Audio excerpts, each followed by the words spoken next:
Hello everyone, my self रजत शेखर। मेरे प्यारे दोस्तों, आज के इस वीडियो में मैं आपके साथ शेयर करना चाहता हूँ information related to RRB JE. बहुत इंपॉर्टेंट इन्फॉर्मेशन है, इस वीडियो को बहुत ध्यान से देखिएगा। आरआरबी जेई के बारे में जितनी भी क्रिस्प और जितनी भी इंपॉर्टेंट इन्फॉर्मेशन है इस वीडियो के थ्रू आपको जानने को मिलेगा। तो मेरे प्यारे दोस्तों, सबसे पहले हम जानते हैं कि हम लोग इस वीडियो में क्या देखने वाले हैं। हम लोग आरआरबी जेई के बारे में वो सब कुछ जानेंगे जो एक स्टूडेंट आरआरबी जेई की प्रिपरेशन करना चाहते हैं, जिनका सपना होता है रेलवे में जूनियर इंजीनियर बनके एक अच्छी जॉब हासिल करना। उससे रिलेटेड हम इस वीडियो में सारी बातें करेंगे। तो मेरे प्यारे दोस्तों, what are the different points we will discuss in this session. बहुत ध्यान से समझिएगा क्या क्या इंपॉर्टेंट पॉइंट हम यहाँ डिस्कस करने वाले हैं। सबसे पहले हम डिस्कस करेंगे what is RRB JE, introduction to RRB JE. बहुत इंपॉर्टेंट है। जिस एग्जाम के लिए आप प्रिपेयर करने वाले हैं, जिस एग्जाम को आप ड्रीम कर रहे हो, जिस एग्जाम को आप अपने फ्यूचर प्रोस्पेक्टिव से अपने कैरियर में इंपॉर्टेंट जगह देने वाले हो, उसके बारे में सबसे पहले हम जानेंगे। Then we will see what are the qualifications. बहुत इंपॉर्टेंट है कि हम जिस एग्जाम में अपेयर होना चाहते हैं उसके लिए क्या मिनिमम क्वालिफिकेशन होनी चाहिए। And most important point, what is the age limit, qualification and age limit to be appear in the RRB JE examination. मेरे प्यारे दोस्तों, देन हम बात करेंगे आरआरबी जेई एग्जाम के सिलेक्शन प्रोसेस के बारे में कि क्या क्या सिलेक्शन स्टेजेज हैं, कितने स्टेजेज में ये एग्जाम्स होते हैं, क्या कोई मेडिकल स्टैंडर्ड्स भी हमें मैटर करता है इस एग्जाम के लिए। Then we will going to know RRB JE exam selection process. Then उसके बाद हम बात करेंगे आरआरबी जेई का एग्जाम पैटर्न के बारे में कि कैसे रेलवे एग्जाम को कंडक्ट करवाता है, कितने स्टेजेज में एग्जाम होते हैं, वेदर ये एग्जाम ऑफलाइन होता है या वेदर ये एग्जाम ऑनलाइन होता है। इन सब चीज़ों के बारे में बात करेंगे। And then we will discuss about the syllabus of this exam. And most important point, mechanical engineer के प्रोस्पेक्टिव से बात कर रहा हूं। We will going to discuss subject wise weightage analysis for mechanical engineering. So this video is going to be very useful for mechanical people. सो मेरे प्यारे दोस्तों, बहुत ध्यान से समझिएगा what is RRB JE. Listen, railway हम सभी को पता है इंडिया का one of the major organization. Railway को अच्छे तरीके से चलाने के लिए वी नीड गुड इंजीनियर्स। हमें अच्छे इंजीनियर्स की बहुत ज़रूरत पड़ती है मेरे प्यारे साथियों। तो रेलवे का टारगेट है कि हम कुछ ऐसा एग्जाम, एक ऐसा सिलेक्शन प्रोसेस करें जिससे हम कैंडिडेट को फाइंड कर सकें with outstanding acumen. It means what, आप candidate with good knowledge, good technical knowledge, candidate with good aptitude, candidate with good personality. Railway जिनके लिए एग्जाम कंडक्ट करवाती है मेरे प्यारे साथियों। And most important in the RRB JE, incredible fitness. The engineer that will go to the RRB JE, जो engineer RRB JE में जाएंगे उनके पास एक अच्छी फिटनेस का लेवल भी होना चाहिए मेरे प्यारे साथियों। तो मोस्ट इंपॉर्टेंट पॉइंट ये दोनों point, outstanding equipment and incredible fitness is must for the RRB JE. मेरे प्यारे साथियों, what is the RRB JE? Actually में आरआरबी मीन्स व्हाट, रेलवे ने एक रिक्रूटमेंट बोर्ड एस्टैब्लिश किया है to conduct the exams for the different post of the railways. So there is a recruitment board that is called RRB JE, railway recruitment board, जो कि JE का exam conduct करवाएगी। तो you can see RRB is a authority to conduct the RRB JE recruitment exam. Now ये exam देश के, जैसा कि मैंने पहले भी बताया, देश के हर इंजीनियर का सपना होता है। हर इंजीनियर जब वो बीटेक फर्स्ट ईयर में बीटेक करने के लिए जैसे इनरोल होता है, कुछ सालों के बाद उसके मन में एक सपना आता है कि काश मैं रेलवे में जॉब कर पाता। तो what RRB JE provides golden opportunity for those candidate who want to be a government engineer in the Indian railways. मेरे प्यारे साथियों, हम आगे डिस्कस करते हैं what are the qualifications to be appear in the exam, RRB JE exam. बहुत ध्यान से समझिएगा। The candidate must have diploma और डिग्री इन इंजीनियरिंग। मेरी बात को बहुत ध्यान से समझिएगा। कैंडिडेट मस्ट हैव डिप्लोमा और degree in engineering related to the post they are applying for.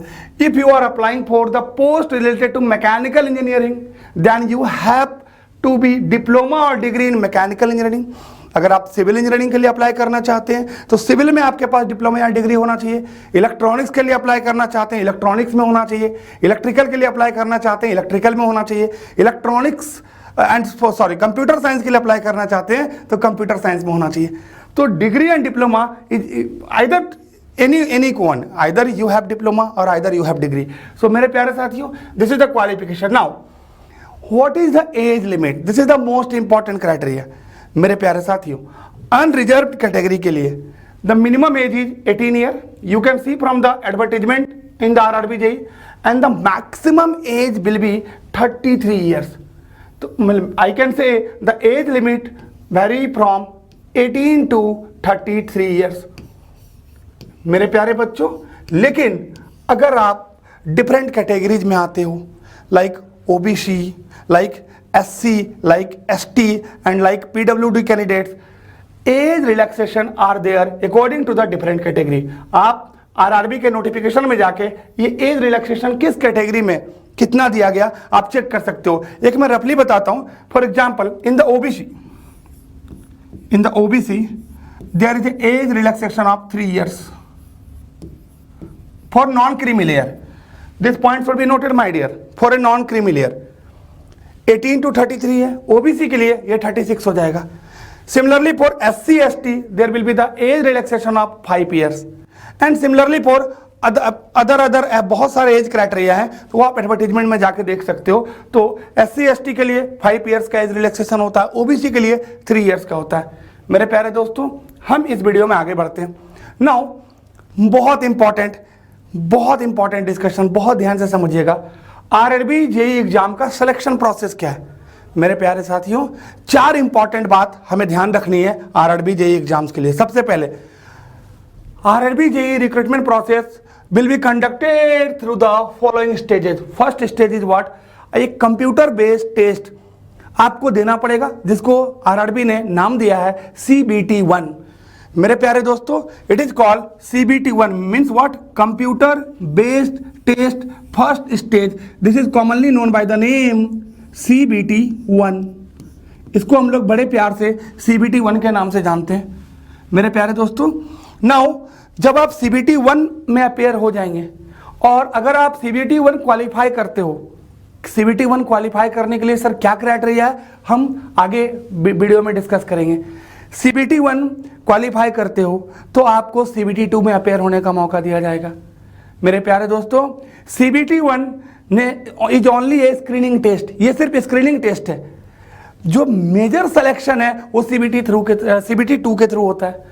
मेरे प्यारे दोस्तों, now the computer based test second stage, this is commonly known by the name CBT2। बहुत ध्यान से समझिएगा, ये 2 स्टेज होते हैं। ये एग्जामिनेशन का स्टेज है, ये एग्जाम पैटर्न है। Now the third stage is also important, that is called DV, document verification. मेरे प्यारे बच्चों, अगर आप इन दोनों स्टेज को क्लियर करते हो देन आरआरबी आपको बुलाएगी और डॉक्यूमेंट वेरिफिकेशन के लिए। तो then the third stage is document verification, that is known by the term DV, document verification.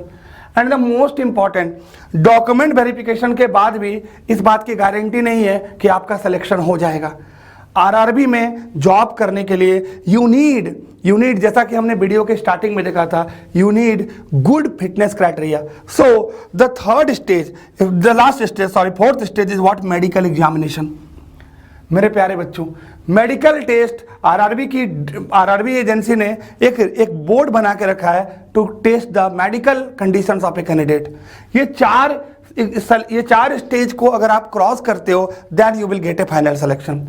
तो मेरे प्यारे दोस्तों, हम एक एक करके इन चारों स्टेज के बारे में बात करेंगे। सबसे पहले हम बात करेंगे CBT1 कंप्यूटर बेस्ड टेस्ट 1 के लिए क्या सिलेबस है, क्या एग्जाम का पैटर्न है, कितने मार्क्स आपको चाहिए इस एग्जाम को क्वालिफाई करने के लिए। उसके बाद अगर आप CBT1 क्वालिफाई कर जाते हो तो CBT2 के लिए क्या सिलेबस है, कितने मार्क्स चाहिए। देन वी विल टॉक कि डॉक्यूमेंट वेरिफिकेशन का क्या प्रोसेस है। Then we will in last medical examination क्या चाहिए, ये आप पहले इतना आप यहाँ तक पहुँचिए। मेडिकल के बारे में डिटेल में हम लोग आगे के वीडियोस में भी देखेंगे, बट मेडिकल आरआरबी ने एक लैंडमार्क सेट करके रखा। उस लैंडमार्क के अकॉर्डिंग आपको उस मेडिकल टेस्ट, उस मेडिकल क्राइटेरिया को फुलफिल करना पड़ेगा। मेरे प्यारे दोस्तों, आगे बढ़ते हैं। RRB JEE exam pattern and syllabus for a first stage CBT 1 के लिए हम बात कर रहे हैं। मेरे प्यारे दोस्तों, here we are talking about the CBT 1। मेरे प्यारे बच्चों, CBT 1 जो एग्जाम होता है ये कंप्यूटर बेस्ड एग्जाम है, जैसा कि हम पहले बात कर चुके हैं। 100 ऑब्जेक्टिव क्वेश्चंस होंगे और आपके पास 90 मिनट का टाइम समय होगा। 100 क्वेश्चन 90 मिनट्स। बहुत ध्यान से समझिएगा। Here you can see 100 question you have and these all questions are multiple choice. It means what, एक क्वेश्चन होगा और उसके साथ आपके पास 4 ऑप्शंस होंगे, उसमें से एक ऑप्शन आप करेक्ट होगा, वो आपको पिकअप करना होगा। जैसा कि आप सब जानते हैं, duration of exam will be 90। It means आप देख सकते हो 100 question 90 minutes. It means what, the question will not be a very lengthy. It is a very simple one liner question, because 1.5 घंटे में 100 क्वेश्चन करना इतना आसान नहीं होता। तो it is a simple one liner question. मेरे प्यारे दोस्तों, जैसा कि मैंने पहले भी बताया, CBT 1 जो है वो ओनली स्क्रीनिंग टेस्ट है। सो सिर्फ स्क्रीनिंग टेस्ट है ताकि भीड़ को कम किया जा सके। मेरे प्यारे दोस्तों, नाउ मोस्ट इंपॉर्टेंट, जो भी PWBD कैंडिडेट है उनके लिए 120 मिनट्स का टाइम मिलेगा। 120 minutes for a PWBD candidate accompanied by the scribe, very important. And the question will B from the following areas. ये आपके लिए बहुत काम का इंफॉर्मेशन है, बहुत ध्यान से समझिएगा। सबसे पहले हमारे पास जो है मैथमेटिक्स है। मेरे प्यारे बच्चों, 10th लेवल तक का मैथमेटिक्स जनरली आता है। हम इसका सिलेबस को भी आगे डिस्कस करेंगे। हमारे पास 30 क्वेश्चंस होगा मैथमेटिक्स का और आपको हर क्वेश्चन के लिए 1 मार्क मिलेंगे। तो टोटल कितने मार्क्स हो गए? 30। लेकिन एक बात आपको विशेष ध्यान रखना है, एक क्वेश्चन के लिए 1 मार्क मिलेंगे अगर आप सही आंसर करते हो। तो अगर आप गलत आंसर करते हो तो मेरे प्यारे साथियों, there is provision for negative marking also. RRB JEE में निगेटिव मार्किंग का प्रोविजन है। 1/3 mark will be deducted for each wrong answer. 1/3 marks आपका कट जाएगा। Similarly general intelligence and reasoning, यहाँ पे 25 क्वेश्चन है, again the 25 marks, again 1/3 will be the negative. General awareness, you can see here, general awareness 15 question, we have 15 marks. General science we have 30 question, 30 marks. अगर आप इन सबको total करते हो, in total we have 100 question consist of 100 marks. ये आपका exam का pattern हो गया, ये एरियाज हो गए जहां से क्वेश्चन आएंगे। आगे डिस्कस करते हैं कुछ इंपॉर्टेंट नोट जो कि आपको पता होना चाहिए। जैसा कि मैंने पहले भी बताया, there will be a provision of negative marking in both the CBTs। CBT 1 में भी निगेटिव मार्किंग है और CBT 2 में भी निगेटिव मार्किंग है। तो there will be the provision for negative marking in both the CBTs। 1/3 of the marks allotted to any question will be deducted from the wrong answer. ये जैसा कि हम पहले डिस्कस कर चुके हैं। लेकिन आरआरबी ने एक सर्टेन क्राइटेरिया सेट करके रखा है कि आपको मिनिमम इतने मार्क्स तो लाने ही लाने हैं। जैसे minimum qualifying marks in a CBT 1 are as follows. Unreserve category के लिए 40% है।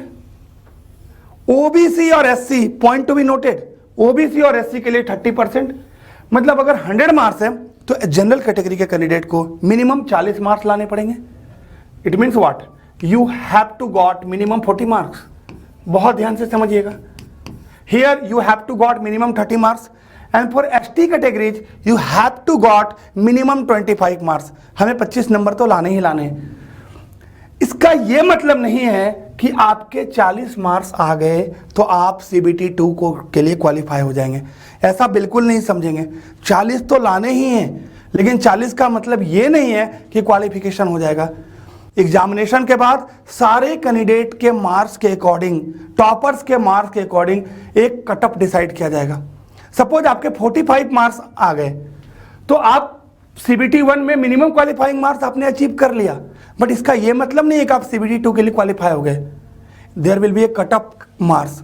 एक कट ऑफ मार्क्स का क्राइटेरिया बनेगा कि 65 मार्क्स सपोज कट ऑफ है, आपके 45 आए, आपने मिनिमम क्वालिफिकेशन को अचीव कर लिया, बट आपने फाइनल कटअप को क्लियर नहीं किया, तो एक cut off marks RRB board decide करती है।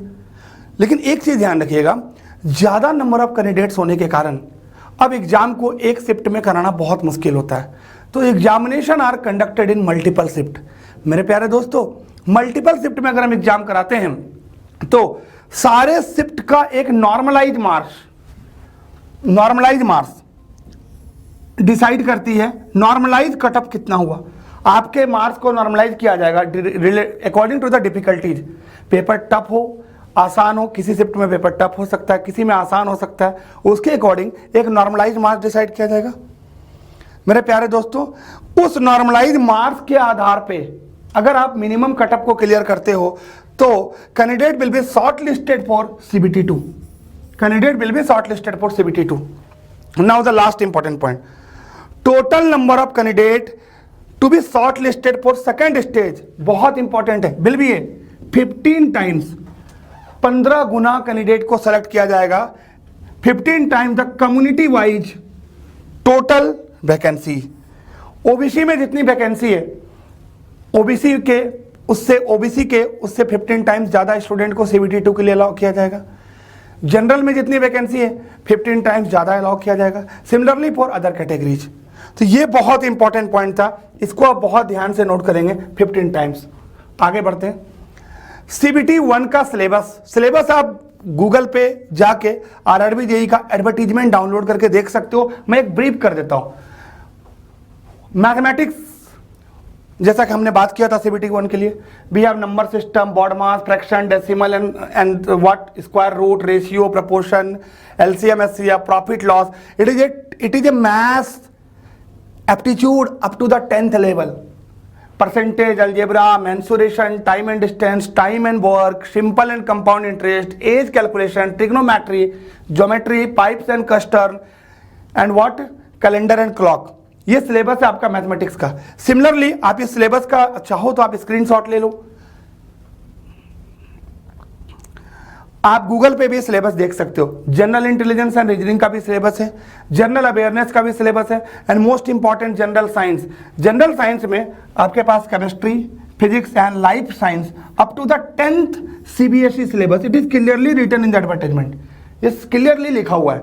तो इसको आप स्क्रीनशॉट ले चुके होंगे, आप गूगल से भी सिलेबस देख सकते हो। नाउ जब स्टेज 1 आप क्वालिफाई कर जाओगे, नाउ वो घड़ी आ गई कि हम स्टेज 2 का एग्जाम देने जाएंगे। स्टेज 2 में मेरे प्यारे साथियों 150 ऑब्जेक्टिव क्वेश्चन होते हैं और आपको टाइम दिया जाएगा 2 hours. You can see here 150 objective question will be asked in the second stage CBT. The maximum duration is 120 minute, जैसा कि मैंने बोला था 2 आवर। लेकिन 1 point should be noted, PWBD candidates के लिए 160 मिनट का टोटल टाइम दिया जाएगा। मेरे प्यारे दोस्तों, इसके लिए भी RRB ने एकदम क्लियरली सिलेबस को मेंशन किया है, आइडेंटिफाई किया है। आप देख सकते हो, general awareness we have 15 questions and 15 marks. Physics and chemistry, here life science is not in the syllabus, यहाँ लाइफ साइंस नहीं है, यहाँ पे physics and chemistry 15 question 15 marks.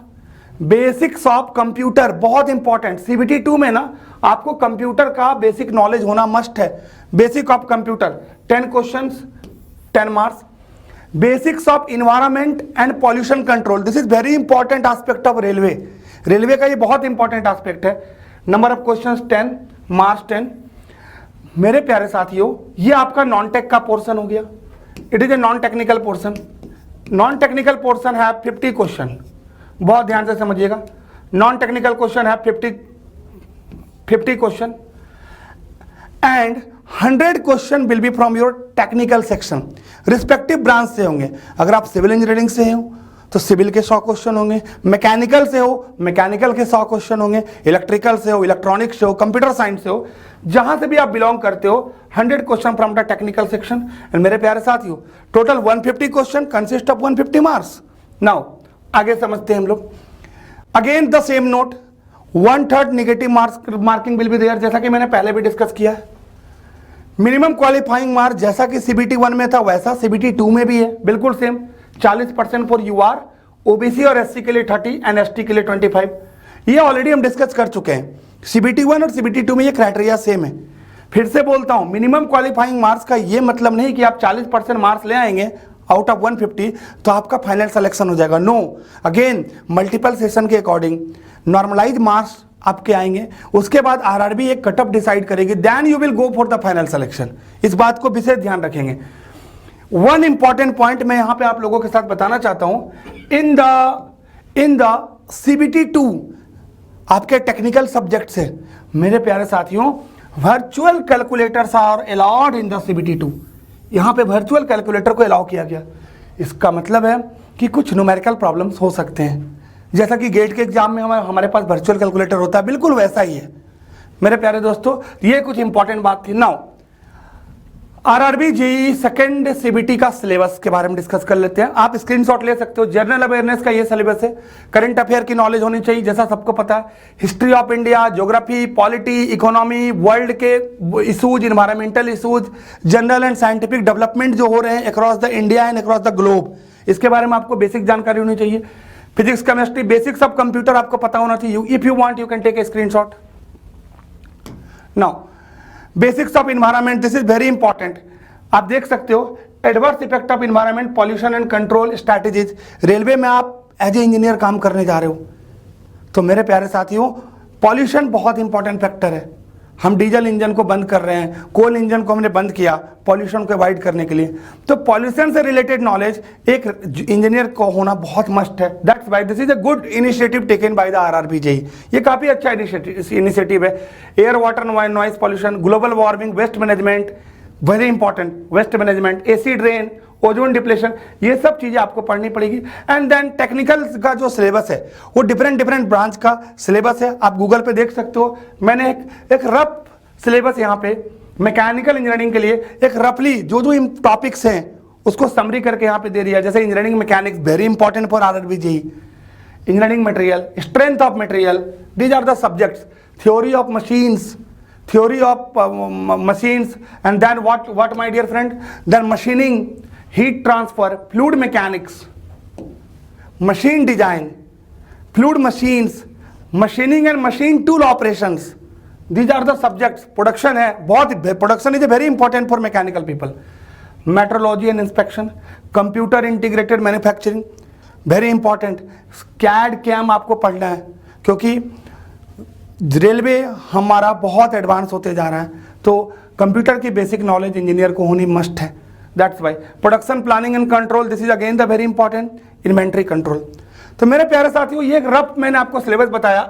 अगर आप डिटेल सिलेबस चाहते हो तो you can go to the website of RRB JEE. आप एडवर्टीजमेंट डाउनलोड करके सिलेबस को बहुत अच्छे से प्रिंट आउट लेके देख सकते हो। मेरे प्यारे बच्चों अब वो आखिरी घड़ी आ गई है जिसके बारे में हम बहुत इंपॉर्टेंट डिस्कशन करने जा रहे हैं। क्या सब्जेक्ट वाइज क्या वेटेज है मैकेनिकल इंजीनियर के लिए इन आरआरबी जेईई। मेरे प्यारे साथियों बहुत ध्यान से समझिएगा। सबसे जो इंपॉर्टेंट सब्जेक्ट है for a mechanical people are what, production engineering in RRB JEE. Production engineering का वेटेज आप देख सकते हो। 29 अगस्त को जो एग्जाम हुआ, वी हैव 33 क्वेश्चन। आप इसका स्क्रीनशॉट जरूर लीजिएगा। आप पहले स्क्रीनशॉट ले लीजिए, देन आई विल डिस्कस। ये एग्जैक्ट वेटेज है। यहां पे जो भी वेटेज लिखे गए हैं ये अपने मन से नहीं लिखे गए, एक डिटेल सर्वे किया गया। This is all about the Made Easy for you. Made Easy की खासियत है कि कुछ भी फॉल्स इंफॉर्मेशन हम कैंडिडेट को नहीं देते। एक डिटेल सर्वे करने के बाद हमने ये इंफॉर्मेशन निकाला, ठीक है, और अप्रोक्सीमेटली कोशिश की गई कि ये बिल्कुल एग्जैक्ट इंफॉर्मेशन हो। So this is the beauty of Made Easy. मेरे प्यारे साथियों प्रोडक्शन इंजीनियरिंग वी हैव 29 अगस्त 33 क्वेश्चन, 30 अगस्त 39 question, see the weightage. 31 34 question, 19 सितंबर 32 question, on an average weightage is 34.5 question. Production engineering का weightage 34.5 average weightage in the last 4 papers conducted by the RRB. मेरे प्यारे साथियों सिमिलरली फॉर मटेरियल साइंस, जिसको अपन engineering material या material science बोलते हैं, अगर आप इन दोनों को कंबाइंड कर लेते हो प्रोडक्शन और मटेरियल साइंस का जो एवरेज वेटेज है 9.25, 34 एंड 9, मैं 34 मान लेता हूं और 9 मान लेता हूं। मेरे प्यारे बच्चों these two subject consist of 43 questions. मतलब 100 क्वेश्चन टेक्निकल के आ रहे हैं, उसमें से 43 क्वेश्चंस मटेरियल साइंस और प्रोडक्शन के हैं। आप समझ सकते हो आरआरबी जेई के लिए मटेरियल साइंस और प्रोडक्शन कितना इंपॉर्टेंट सब्जेक्ट है, specially buildings. There are lot of question, आप बहुत सारे क्वेश्चंस आपको आरआरबी में देखने को मिलेंगे फ्रॉम द बिल्डिंग। मेरे प्यारे बच्चों, almost 50% of the technical paper are covered by, almost 50% are covered by only 2 subject, material science and production. Now हम थोड़ा सा और आगे बढ़ते हैं। Engineering mechanics, this is also seems out to be a very important subject for RRB JE. Mechanics का weightage बहुत ज्यादा है आरआरबी जेई में। ऑन एन एवरेज अगर हम बात करें तो 12 नंबर का वेटेज है मैकेनिक्स का। Strength of material again the weightage is high 10.25। अगर हम इन दोनों को रफली अगर हम कंबाइन करें तो 22 questions. If we combine these 4 subject, मेरे प्यारे साथियों 65 क्वेश्चंस ऑलमोस्ट, ये मैंने मिनिमम जोड़ा है, मतलब 100 टेक्निकल क्वेश्चन में से 65% weightage is only covered by these 4 subject. मेरे प्यारे दोस्तों, तो किसी भी एग्जाम को प्रिपेयर करने के लिए हमें ये जानना बहुत जरूरी है कि कौन से सब्जेक्ट का कितना वेटेज है। मेरे प्यारे साथियों, उसी के अकॉर्डिंग हम इस एग्जाम को टारगेट करेंगे। If the weightage of heat transfer is less in RRB JE में हीट ट्रांसफर का वेटेज लेस है, तो इसका मतलब है कि हम हीट ट्रांसफर पर थोड़ा कम फोकस करेंगे। मेरी बात समझ पा रहे हो? तो ये बहुत इंपॉर्टेंट होता है किसी भी एग्जाम को क्वालिफाई करने के लिए कि उस एग्जाम के पैटर्न को समझा जाए। मेरे प्यारे बच्चों, इंडस्ट्रियल इंजीनियरिंग का भी वेटेज बहुत ज़्यादा है। We have 9.5 average weightage. Then fluid mechanics and hydraulic machine, fluid mechanics का वेटेज थोड़ा ज़्यादा, हाइड्रोलिक मशीन के क्वेश्चन बहुत कम देखने को मिले हैं, 8.75। मतलब अगर मैं इसको रफली 10 और ले लेता हूं फ्लूइड मैकेनिक्स का और 8 ले लेता हूं मैं, सॉरी इंडस्ट्रियल का 10 और फ्लूइड मैकेनिक्स का 8, आप देख सकते हो इट इज 75 एंड 8। मेरे प्यारे साथियों, it is almost 83 questions. 83 questions are covered by only these subjects. Now thermodynamics, in some paper 0 marks, in some paper 7 marks. मतलब थर्मोडायनेमिक्स को हम इग्नोर करके नहीं जा सकते। यहाँ पे 4.75 is the average weightage. IC engine, automobile थोड़ा वेटेज कम है, 3.5 सिंपल क्वेश्चंस आते हैं। पावर प्लांट बहुत कम आते हैं, बहुत सिंपल क्वेश्चन आते हैं, 2.5। Then machine design we have 2.25। Then RAC very less weightage, almost average 1 question का वेटेज है। Then heat transfer average weightage of 1 question. And then torque and vibration, it is a huge subject but weightage is very less. मेरे प्यारे साथियों, तो ये मैंने weightage आपको RRB JE का बताया मैकेनिकल के लिए। आप कोशिश कीजिए इसी के अकॉर्डिंग प्रिपेयर करने का। जिस सब्जेक्ट का वेटेज ज़्यादा है मेरे प्यारे साथियों, उसको हम ज़्यादा समय देंगे, उसको थोड़ा सा डिटेल में पढ़ेंगे, क्योंकि आरआरबी में प्रोडक्शन की बहुत नीड है। We need production engineer, we need good knowledge of production, we need good knowledge of industrial in the RRB JE. That's why the weightage of production material industrial is high in RRB JE, बहुत ज़्यादा weightage है। मेरे प्यारे साथियों, जब आप CBT 2 exam दे देंगे, CBT 2 में आपके नॉर्मलाइज मार्क्स आ जाएंगे और आरआरबी जेई जो भी कट ऑफ डिसाइड करेगी उसके अकॉर्डिंग कैंडिडेट को शॉर्ट लिस्टिंग किया जाएगा फॉर द डॉक्यूमेंट वेरिफिकेशन। बहुत ध्यान से समझिएगा, डॉक्यूमेंट वेरिफिकेशन के लिए आपको शॉर्ट लिस्ट जो किया जाएगा, it is based on the normalise marks in CBT 2। मतलब फाइनल सिलेक्शन के लिए CBT 1 का कोई रोल नहीं है। जो डॉक्यूमेंट वेरिफिकेशन के लिए आपको कॉल आएगा, it is only based on the CBT 2। मेरे प्यारे साथियों, अगर आपके डॉक्यूमेंट्स पूरे अच्छे ओके पाए जाते हैं, आपके डॉक्यूमेंट्स में कोई प्रॉब्लम नहीं होती है, then you will be called for a medical test. आपको मेडिकल एग्जामिनेशन के लिए बुलाया जाएगा।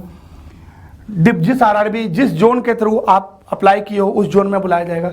मेरे प्यारे दोस्तों, मेडिकल स्टैंडर्ड्स रेलवे ने कुछ फिट करके रखे हैं, वो आप रेलवे के एडवर्टाइजमेंट में गूगल पे जाके चेक कर सकते हो। आप उस मेडिकल स्टैंडर्ड्स को फुलफिल करेंगे तभी जाके आपका फाइनल सिलेक्शन होगा। जैसे फॉर एग्जांपल कि कुछ पोस्ट के लिए there should not be colour blindness, कुछ पोस्ट के लिए there should not be this criteria, there should not be this kind of disease. बहुत सारे क्राइटेरियाज हैं मेडिकल स्टैंडर्ड्स के, जो आप जाके आराम से उसको पढ़ सकते हो। तो ये बहुत बाद का स्टेप हो गया मेडिकल एग्जामिनेशन। मेरे प्यारे बच्चों, इतने इंपॉर्टेंट स्टेजेज हैं आरआरबी जेईई को क्वालिफाई करने के लिए, और ऐसा एक्सपेक्टेड है कि दिस ईयर 2023 आरआरबी की बहुत सारी वैकेंसी आ सकती है। It is expected. सो मेरे प्यारे साथियों, सो वैकेंसी अगर आती है, नोटिफिकेशन आता है, उसके बाद अगर प्रिपेयर करना स्टार्ट करते हो तो बहुत देर हो जाएगी, बिकॉज बहुत भास्ट सिलेबस है। तो इस वीडियो को आप देखिए, अच्छे से एनालिसिस कीजिए और उसके बाद आप अपनी प्रिपरेशन को जल्द से जल्द कंटिन्यू कीजिए। मेरे प्यारे बच्चों, बहुत ध्यान से समझिएगा। हमारे भारत के पूर्व राष्ट्रपति और बहुत बड़े scientist doctor APJ Abdul Kalam ने कहा था, if you want to shine like a sun, first you have to burn like a sun. अगर आप सूरज की तरह चमकना चाहते हैं तो पहले सूरज की तरह जलिए। तो मेरे प्यारे दोस्तों, अगर आप अपने ड्रीम्स को पूरा करना चाहते हैं, अगर आप अपने पेरेंट्स को सपनों को पूरा करना चाहते हैं, अगर आप रेलवे में जूनियर इंजीनियर का जॉब पाना चाहते हैं, तो मेरे प्यारे साथियों, पहले आपको बहुत मेहनत करनी पड़ेगी, पहले आपको जलना पड़ेगा। एक दिन आएगा जब आप बहुत चमकेंगे, जब आपका आरआरबी जेईई में फाइनल सिलेक्शन हो जाएगा। तो मेरे प्यारे दोस्तों, होप सो ये वीडियो आपको पसंद आया होगा। इसी के साथ मैं इस वीडियो को यहीं पे विराम देता हूँ। Thank you so much everyone. For more such informative content, subscribe to the Made Easy YouTube channel and press the bell icon to make sure that you never miss an important update.